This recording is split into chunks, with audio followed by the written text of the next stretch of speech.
नमस्कार. काही दिवसांपूर्वी आटपाडी नगरपंचायतची प्रभाग रचना जाहीर झाली होती.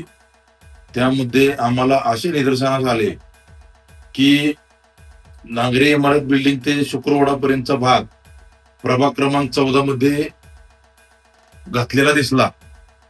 त्यावरून मी व माझ्या विठ्ठलनगर परिसरातील सर्व नागरिकांनी असे ठरवले की आपल्याला त्यावर हरकत घ्यायची गरज आहे.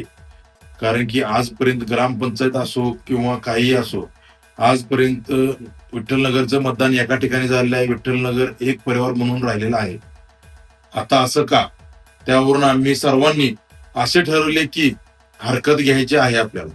त्यावर मी बहुजन हृदय सम्राट गोपीचंद पडळकर साहेब व माजी समाज कल्याण सभापती बाहुबली नेते ब्रह्मानंद पडळकर साहेब यांच्याकडे गेलो. त्यांना सांगितले अशी अशी परिस्थिती आहे. त्यावर त्यांनी मला सांगितले की तुम्ही हरकत घ्या. त्यांनी अतिशय चांगला असा सल्ला दिला मला. त्यावरून आम्ही सर्वांनी माननीय श्री प्रवीण देशमुख वकील यांच्याकडे गेलो. त्यांना सांगितले अशी अशी परिस्थिती आहे. त्यांनी थोडा अभ्यास केला. त्यावर अभ्यास करून त्या रोजी संध्याकाळी आम्ही बसून अतिशय चांगली अशी भूमिका मांडून त्यात की हरकत घेतली. त्या हरकतीची सुनावणीची तारीख आम्हाला आली 28 ऑगस्ट 2025. त्यानंतर आम्ही सुनावणीला हजर झालो. वकील साहेब आमच्या सोबत होते व काही नागरिक विठ्ठलनगर मधील व मी असं आम्ही माननीय श्री उपजिल्हाधिकारी शिवाजी जगताप साहेब यांच्या पुढे ती सुनावणी होणार होती. त्यावेळेस आम्ही अतिशय चांगली आमची भूमिका मांडली.